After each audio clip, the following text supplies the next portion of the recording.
प्रस्तावना।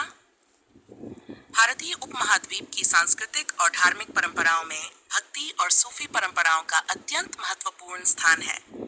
इन दोनों ने सामाजिक समरसता, धार्मिक सहिष्णुता और आध्यात्मिक चेतना का संदेश दिया।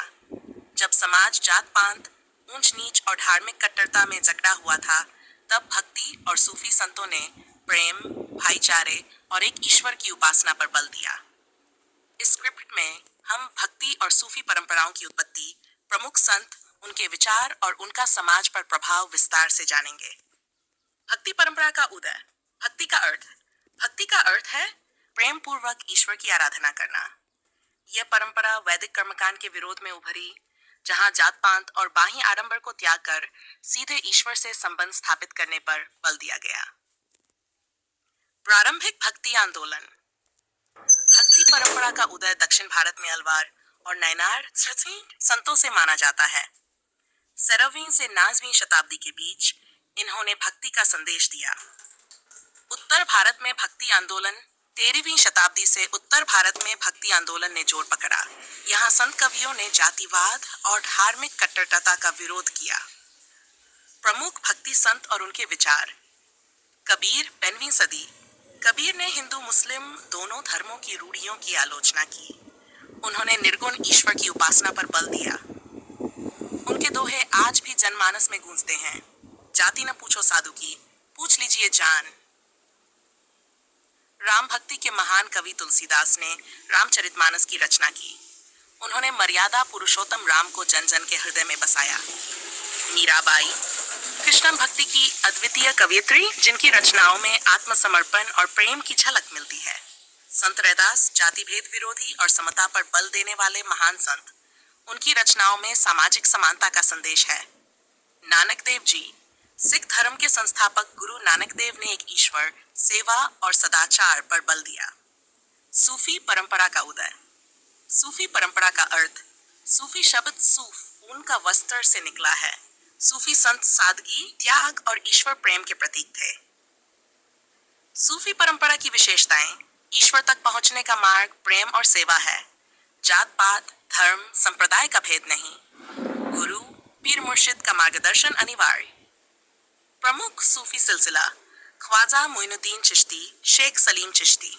सुहरावर्दी सिलसिला, शेख शहाबुद्दीन सुहरावर्दी। नक्शबंदी सिलसिला, बाबर के समय से प्रसिद्ध। प्रमुख सूफी संत और उनके योगदान।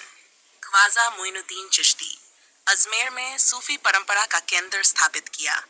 उनके उर्स में हिंदू मुस्लिम दोनों शिरकत करते हैं। शेख निजामुद्दीन औलिया, दिल्ली में उनका प्रभाव अत्यधिक था। प्रेम, क्षमा और दया का संदेश दिया। अमीर खुसरो निजामुद्दीन के शिष्य, हिंदी और फारसी के महान कवि, कई संगीत रचनाओं के जनक माने जाते हैं। भक्ति और सूफी परंपराओं की समानताएं। प्रेम ही ईश्वर तक पहुंचने का मार्ग है। जात पात, धर्म का भेद निरर्थक है। बाह्य आडंबर और कर्मकांड की निंदा। सामाजिक प्रभाव। दोनों परंपराओं ने हिंदू मुस्लिम समाज को जोड़ा।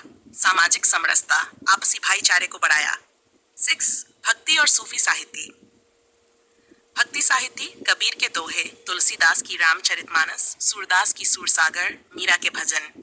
सूफी साहित्य। अमीर खुसरो की रचनाएं, फारसी कविताएं, सूफी संतों की सूक्तियां। भक्ति सूफी परंपराओं का संगीत और कला पर प्रभाव। भक्ति संगीत, भजन, कीर्तन, लोकगीत, मंदिरों में संगीत की परंपरा। सूफी संगीत, खव्वाली, रागिनी, गजल की परंपरा। दरगाहों पर आज भी सूफी संगीत जीवित है। भक्ति सूफी परंपराओं का समाज पर प्रभाव। धार्मिक सहिष्णुता। इन परंपराओं ने हिंदू मुस्लिम एकता को बढ़ाया।